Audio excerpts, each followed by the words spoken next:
Hello दोस्तों, आज हम एक डिटेल ओवरव्यू करेंगे एओर्टिक अन्यूरिज्म पर। एओर्टिक अन्यूरिज्म का मतलब क्या है, क्या तरह की बीमारी है, क्या इसके लक्षण होते हैं, कितने इसके टाइप्स हैं, क्या इसके कारण होते हैं, कैसे हम इसे डिटेक्ट करते हैं, क्या कॉम्प्लिकेशंस होते हैं और कैसे ट्रीट करते हैं, ये सारी चीज़ों पर हम बात करेंगे। अन्यूरिज्म का मतलब है कि किसी नस का फूल जाना। एओर्टिक अन्यूरिज्म का मतलब है हृदय से जो पूरे शरीर को ब्लड सप्लाई करती है वो सबसे बड़ी नस को एओर्टा बोलते हैं। वो नस जब बहुत ज़्यादा फूल जाती है तो उसको एओर्टिक अन्यूरिज्म बोलते हैं। ये नस फूलने का कारण ज़्यादातर उस नस में वीकनेस या वो नस जब अंदर से उसकी दीवारें कच्ची हो जाती है तो ये फूलता है। ये एओर्टिक एन्यूरिज्म एक डेंजरस बीमारी है, जानलेवा बीमारी है, मिनटों में भी व्यक्ति की जान ले सकती है। जब ये नस फूल के फट जाती है तो इतना सडनली ब्लीडिंग होती है कि तुरंत जान जा सकती है। इसलिए इस बीमारी के बारे में जानना और समझना ज़रूरी है कि ये एओर्टिक एन्यूरिज्म होता क्या है, और आज हम इस सारे एस्पेक्ट्स को डिस्कस करेंगे। टॉपिक पर जाने से पहले जो लोग हमारे चैनल पर नए हैं उन्हें रिक्वेस्ट करूँगा कि चैनल को सब्सक्राइब करें, वीडियोज़ को लाइक करें, शेयर करें, फॉलो करें, कमेंट करें। ओके, टॉपिक इंपॉर्टेंट है, एंड तक देखिएगा। चलिए शुरू करते हैं इंपॉर्टेंट वीडियो।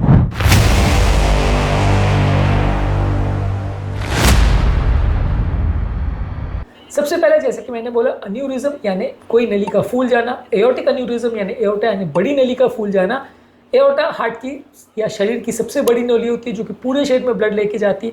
अगर ये नली बहुत ज़्यादा फूल जाती है क्योंकि ये कच्ची है तो ये 2-3 प्रॉब्लम कर सकती है। ये तो आसपास के चीज़ों को दबा सकती है अपने साइज बढ़ने की वजह से, या फट सकती है, और अगर ये फट जाती है तो तुरंत मृत्यु हो सकती है।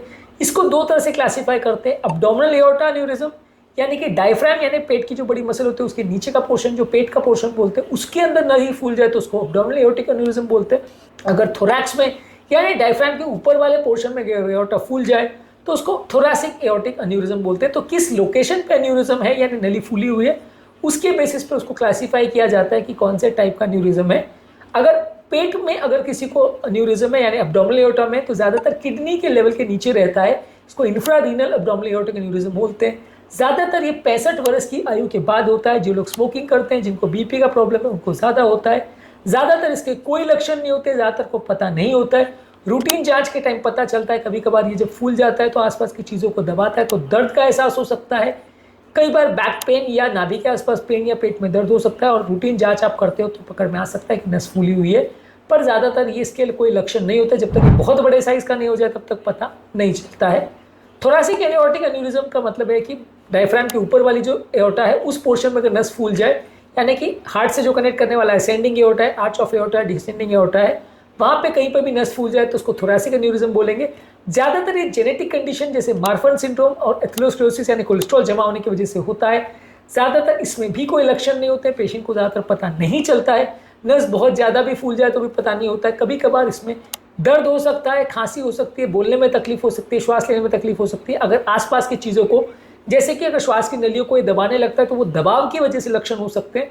लेकिन नली की अपने आप में फूल जाने के कोई लक्षण नहीं होंगे। तो आदमी ये सोचे कि भाई मेरी नली 3 गुना फूल गई, इतनी फूल गई, फट गई, लेकिन पता नहीं चला, तो इसमें लक्षण होते ही नहीं है क्योंकि नस के अंदर कोई नर्व फाइबर्स नहीं होते। तो इसमें आपको अपने आप में पता नहीं चलेगा। रूटीन जांच आप करोगे तो ही पता चलेगा, या अगर वो कोई चीज़ों को दबाएगा उसके लक्षणों से आप जांच जब करोगे तो आपको पता चलेगा कि नस फूली हुई है। ज़्यादातर रूटीन सीटी स्कैन या सोनोग्राफी करते हैं तभी पता चलता है। अपने आप में इसको पता कर पाना बिना जांच के मुश्किल है। कारण क्या होते हैं? कोलेस्ट्रॉल अगर जमा हो जाए, एथेरोस्क्लेरोसिस हो जाए तो इसकी वजह से एओर्टा की नसें कमज़ोर हो जाती है और उसमें अन्यूरिज्म हो सकता है। हाई ब्लड प्रेशर की वजह से नलियों के अंदर डैमेज होता है जिसकी वजह से नस कमज़ोर हो जाती है और अन्यूरिज्म बन सकता है। स्मोकिंग या तंबाकू खाने से भी नलियों में इन्फ्लेमेशन या सूजन डेवलप होता है जिससे भी नली के अंदर की सतह डैमेज होती है, अन्यूरिज्म बनने का चांस बढ़ जाता है। कुछ जेनेटिक बीमारियां जो कि एओर्टा के इलास्टिक टिश्यू को अफेक्ट करती है जिसकी वजह से इलास्टिक टिश्यू कच्चा हो जाता है, जैसे मार्फन सिंड्रोम, एhlers-Danlos सिंड्रोम और बाइकस्पिड एओर्टिक वाल्व। इस तरह के केसेस में भी अन्यूरिज्म बनने का चांस ज़्यादा होता है क्योंकि इस तरह के केसेस में एओर्टा को सपोर्ट करने वाली जो स्नायु होती है, कनेक्टिव टिश्यू होती है, वो कच्ची हो जाती है, इसलिए ये नस फूल जाती है। इसके अलावा अगर किसी व्यक्ति की फैमिली हिस्ट्री हो, परिवार में किसी को, तो उसको हो सकता है।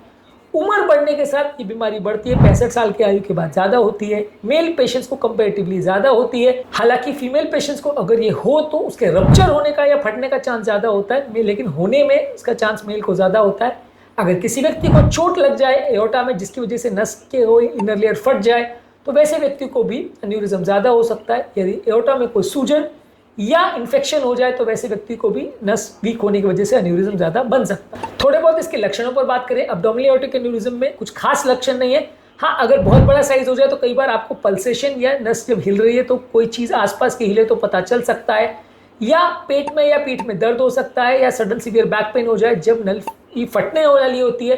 एन्यूरिज्म जब बहुत बड़ा हो जाता है और लीकेज चालू हो जाता है तो फटने से जस्ट पहले सीवियर पेन होता है। रूटीन टाइम में जब एन्यूरिज्म साइज बढ़ रहा होता है तब पेन नहीं होता, जब वो फटने की तैयारी में होता है तब पेन होता है।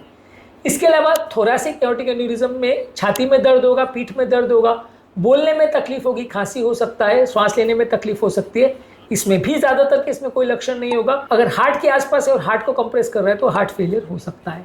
ज्यादातर इसमें दो तरह के कॉम्प्लिकेशन आते हैं। एन्यूरिज्म जब तक बढ़ रहा है तब तक साइड में चीजों को दबाएगा तो उससे प्रॉब्लम होगी, वो एरिया डैमेज हो सकता है, कुछ नस को वो डैमेज कर सकता है, या वो खुद डैमेज जब हो जाए तो इंटरनल ब्लीडिंग हो सकती है जिससे मृत्यु हो सकती है, या वो अंदर से अगर फट जाए जिसको एओर्टिक डिसेक्शन बोलते हैं और उसके लेयर्स के अंदर ब्लड भर जाता है तो इस तरह के केस में मेडिकल इमरजेंसी क्रिएट हो जाती है जिसकी वजह से सडन जान जा सकती है। सडन रप्चर होने के क्या लक्षण होते हैं? इसमें व्यक्ति को उस पर्टिकुलर जगह में सडन सीवियर परसिस्टेंट दर्द होगा जो एन्यूरिज्म का साइट है, चाहे छाती में चाहे पेट में, वहाँ दर्द होगा।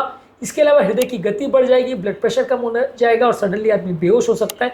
अगर इस तरह के पेशेंट को आप जांच करोगे तो पता चलेगा। हालांकि रेयर बीमारी है इसलिए ज़्यादातर केस में मिस हो जाती है, कई बार लोगों की मृत्यु हो जाती है, उसके बाद पोस्टमार्टम के टाइम या ऐसे टाइम पता चलता है कि ऐसा कुछ था, लेकिन अगर आप जांच करोगे तो ही पता चल पाता है। पर हाँ, इसके ये लक्षण थोड़े बहुत केस में मिलते हैं। सोनोग्राफी या सीटी स्कैन या एमआरआई स्कैन सबसे इंपॉर्टेंट टेस्ट है जिसके माध्यम से आप इसको जज कर सकते हो।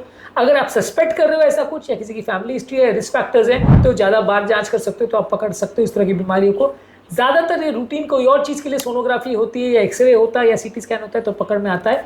छाती के एन्यूरिज्म कई बार एक्सरे में भी नली डायलेटेड दिखती है तो पकड़ में आ सकता है। इलाज क्या है?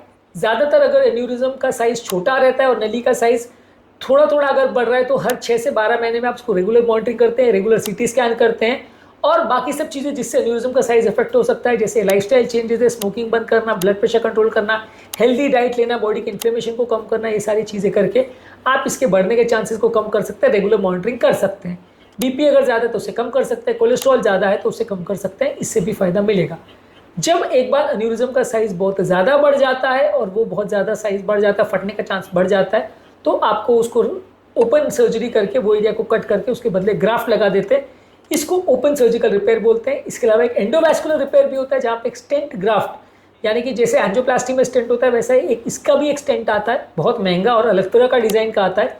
जैसे नलियों का स्टेंट होता है वैसा नहीं होता, ये प्लास्टिक का जैसा कोटेड मटेरियल का डैक्रॉन का बनाया हुआ स्टेंट होता है जो कि आप वहाँ पे ले आके फिट कर देते हो।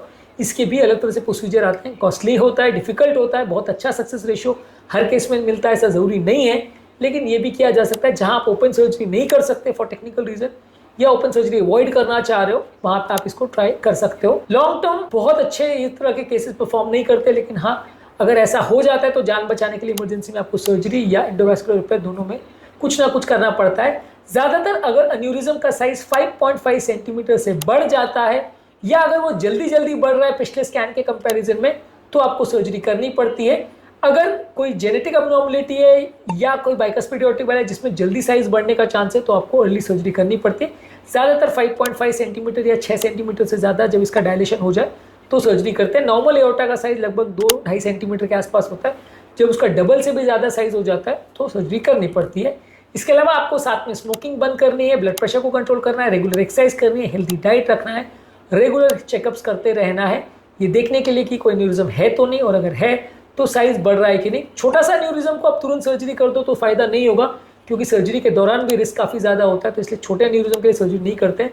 जब उसका साइज काफ़ी बढ़ जाता है तभी सर्जरी की जाती है, क्योंकि सर्जरी के दौरान या सर्जरी के बाद भी होने वाले इश्यूज़ काफ़ी होते हैं। तो अगर किसी का एन्यूरिज्म 3-4 सेंटीमीटर का है तो हो सकता है ज़िंदगी भर में निकल जाए, कोई दिक्कत ना है, तो वेट एंड वॉच करते हैं, पर मॉनिटरिंग करते रहना जरूरी है। कोई कभी कभी सडनली भी बढ़ सकता है, सडनली भी डिसेक्शन हो सकता है, प्रॉब्लम हो सकती है, तो रेगुलर फॉलोअप में इस तरह के पेशेंट को रखना अनिवार्य है। इसके अलावा एओर्टिक डिसेक्शन क्या होता है और एन्यूरिज्म का जो सबसे बड़ा प्रॉब्लम है, एन्यूरिज्म के मैनेजमेंट्स पर भी हमने अलग अलग वीडियोस किए, इसको जरूर चेकआउट करें।